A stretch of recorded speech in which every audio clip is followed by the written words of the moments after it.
नमस्कार, मैं हूं पवन त्यागी। उत्तर प्रदेश के लखीमपुर खीरी में जिस तरह का ड्रामा हुआ, हिंसा हुई और उस हिंसा पर गिद्ध राजनीति करने के लिए जिस तरह से विपक्ष टूट के पड़ा, आखिरकार जो उनकी मांग थी और जिसमें राकेश टिकैत ने जो समझौते की शर्त रखी थी कि मंत्री के बेटे की गिरफ्तारी तक हम समझौता नहीं मानेंगे, मंत्री के बेटे ने आत्मसमर्पण कर दिया पुलिस के सामने और पुलिस ने पूछताछ के बाद उसको जेल भेज दिया। यानी जो ये लोग चाह रहे थे वो हो गया। हालांकि ये बात अलग है कि मंत्री के बेटे के खिलाफ कोई अभी तक सबूत नहीं मिला था, वो जांच का विषय है, लेकिन जांच का विषय तो ये भी था कि जो 4 बीजेपी के कार्यकर्ता मारे गए, जिनकी वीडियो भी सबसे पहले आई थी और जिन्होंने पीट पीट कर मारा, आखिरकार उन किसानों की मंशा क्या थी कि डिप्टी सीएम के हेलीपैड को उन्होंने घेरा। क्यों उन्होंने घेरा, क्यों उन्होंने सड़क पर बवाल मचाया, क्यों उन्होंने जो थार जीप थी जिससे किसान कुचलते दिखाई दे रहे हैं, उस जीप के वहां पहुंचने के पहले लाठी डंडे और तलवारों से हमला क्यों किया। ये कई क्यों के उत्तर थे, लेकिन विपक्ष की पूरी जिद थी और राकेश टिकैत की जिद थी कि ये जो हिंसा है जिसमें 4 बीजेपी के कार्यकर्ता मारे गए हैं, ये तो क्रिया की प्रतिक्रिया है, इसलिए वो उसको अपराध नहीं मानते। जिन लोगों ने कुचले जाने के बाद भीड़ ने 4 लोगों को पीट पीट कर मार डाला, जिसमें केवल एक ड्राइवर था, बाकी 3 तो कोई और थे। सवाल यह भी उठ रहा है कि उस हिंसा को वो जायज ठहराने वाले राकेश टिकैत अब नई डिमांड करने लगे हैं। अभी तक वो कह रहे थे कि केंद्रीय गृह राज्य मंत्री अजय मिश्र टेनी का बेटा आशीष मिश्रा गिरफ्तार होना चाहिए क्योंकि वो 302 धारा में केस दर्ज है, एफआईआर दर्ज है। अब वो गिरफ्तार हो गया तो अब नई मांग ले रहे हैं और वो कह रहे हैं कि अजय मिश्र टेनी की अब जो है बर्खास्तगी होनी चाहिए और वो भी जेल में जाना चाहिए। अब ये समझ से परे है कि किसी बेटे ने अगर अपराध किया है, मान लो अभी सिद्ध नहीं हुआ है, मान लो उनका बेटा ही जीप में था, मान लो उसी के बेटे ने कुचलकर कुछ लोगों को मार डाला, मान लो, और उस मान लो के आधार पे तो वो जेल में है, जांच चल रही है। तो अगर एक गिरफ्तारी हो चुकी है तो प्रियंका गांधी हो या समाजवादी के अखिलेश यादव हो या जितना भी ये मीडिया सवाल उठा रहा था, इनका जुबान तो बंद हो जानी चाहिए। जो ये योगी जी पर सवाल उठा रहे हैं कि योगी जी जांच ठीक नहीं कर रहे, मुझे समझ नहीं आ रहा। पहली बार देश के इतिहास में केंद्रीय गृह राज्य मंत्री सिटिंग जो है उसका बेटा, और भाजपा शासित राज्य में जहां योगी जी जैसे मुख्यमंत्री हो, उनके राज्य में एक केंद्रीय गृह राज्य मंत्री का बेटा गिरफ्तार हो जाता है, जेल चला जाता है। क्या चाहते हैं? और प्रियंका गांधी क्या चाहती है? राकेश टिकैत और क्या चाहते थे कि तुरंत तत्काल बिना सबूत, बिना गवाह, बिना कोर्ट के उसको गोली मार दी जाए। ये किस तरह का नैरेटिव सेट करना चाहता है इस देश का विपक्ष?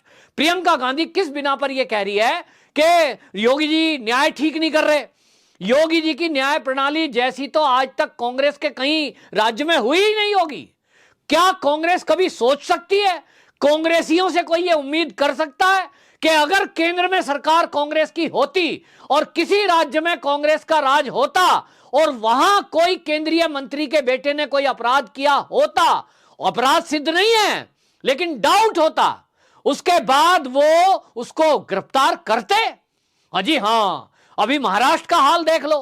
केंद्रीय वहां के पूर्व गृह मंत्री, उनके ऊपर 100 करोड़ की उगाही का आरोप, एक पुलिस वाला लगाता है आरोप कि ट्रांसफर पोस्टिंग में घोटाला हुआ।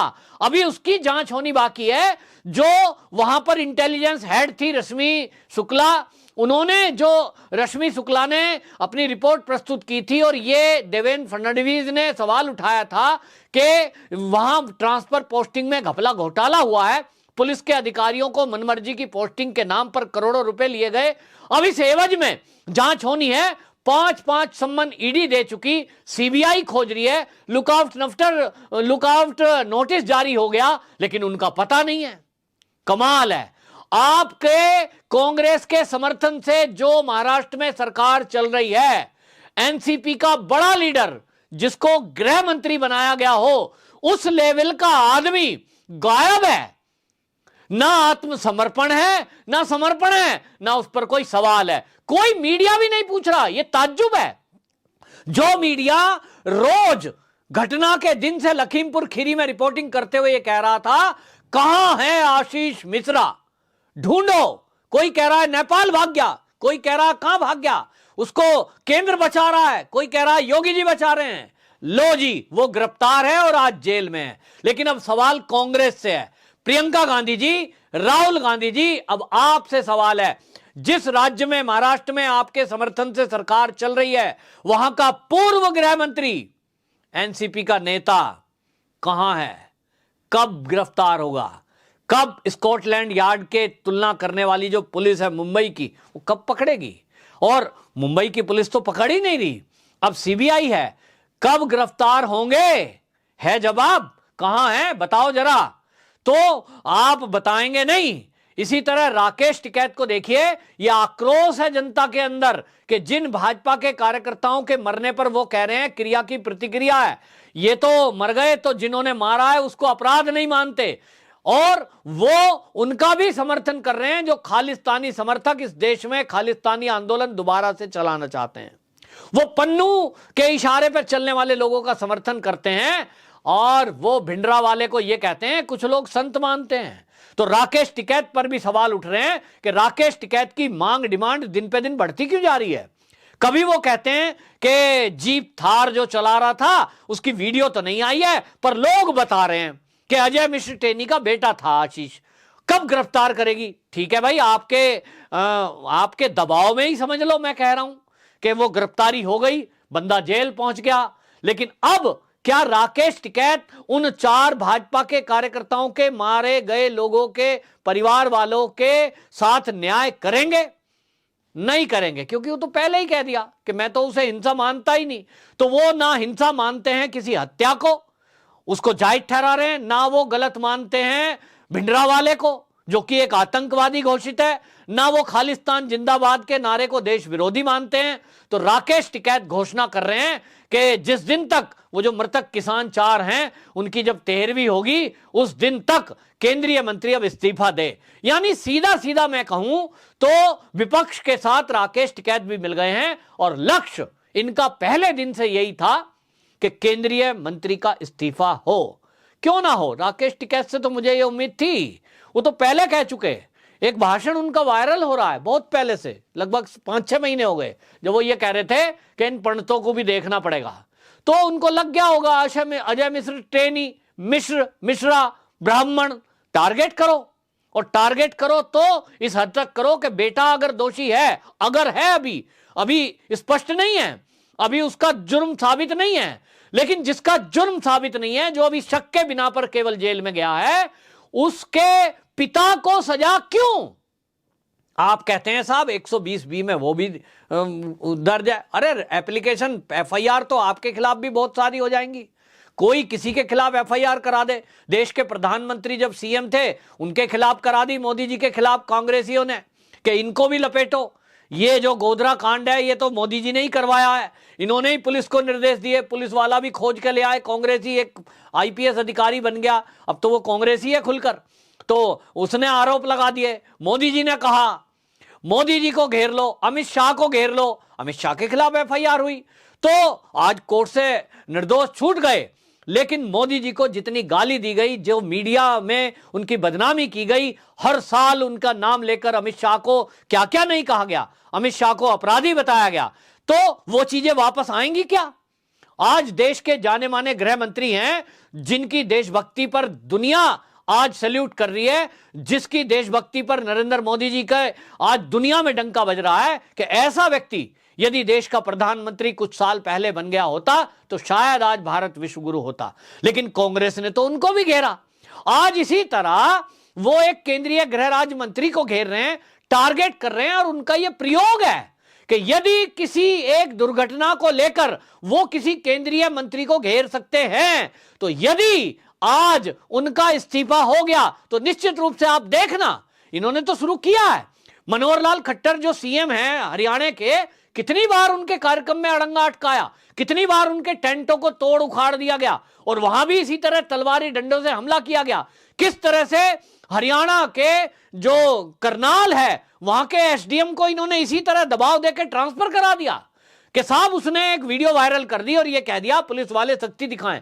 भैया अगर एसडीएम डीएम सख्ती नहीं दिखाएंगे तो क्या उत्पात करने वाले सीएम के प्रोग्राम में ना पहुंच जाते? वहां भी इनको यही करना था। अगर सीएम की सुरक्षा में लगे हुए कोई पुलिसकर्मी इनको एक आध डंडा मार देते जो कि लगा, उसके बाद देखो इन्होंने क्या बवाल किया कि मारे गए को नौकरी दो, 1 करोड़ रुपए दो और उसके बाद भी मनोहर लाल खट्टर इस्तीफा दो। तो इसका मतलब तो बिल्कुल साफ हो गया कि ये बवाल करेंगे, ये हुड़दंग मचाएंगे, ये गाड़ियों के आगे लेट जाएंगे, ये सड़कों को घेर लेंगे और यदि गाड़ी गलती से इनके ऊपर चढ़ गई तो ये कहेंगे ये गाड़ी चढ़वाई है और किसने, जिनका भी काफिला होगा। तो कल को ये गृह मंत्री का इस्तीफा मांगेंगे, कल को जो है ये किसी भी प्रदेश के मुख्यमंत्री का इस्तीफा मांगेंगे।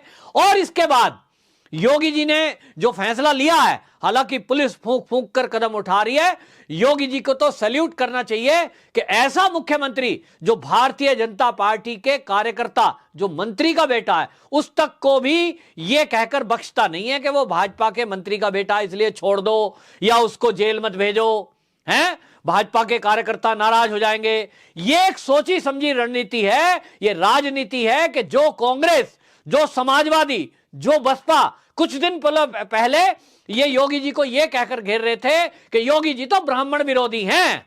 किसका नाम ले रहे थे? वो ले रहे थे गैंगस्टर का,